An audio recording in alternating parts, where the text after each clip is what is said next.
Hey, thanks for the question. So, at these larger companies, there is typically a dedicated research team, a UXR team, that works closely with UX designers like myself.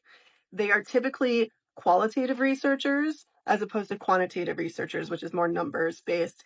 I've only ever met one quantitative researcher. So I'm mostly working with qualitative researchers where we're doing surveys and interviews, things like that. So at these bigger companies, how do they do it? So I'm speaking as a UX designer. I work closely with my researchers, of course, but in a nutshell, you have to figure out what questions you're trying to answer. A lot of times that can be answered from a survey. Sometimes it will be a usability test that can be maybe unmoderated, something you can send out and they can record their screen and their answers. But a lot of times, at least with my work currently, it is a qualitative interview that sometimes it contains usability tests, mostly questions about how they work, that kind of thing.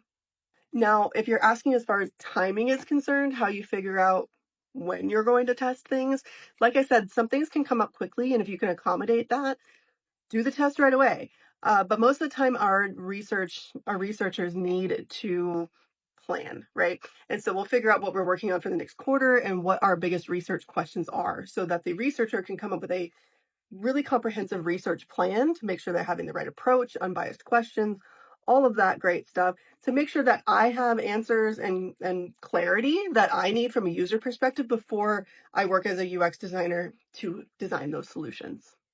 But I hope that answers your question. If not, I would love more, so let me know. And let me show you my view right now.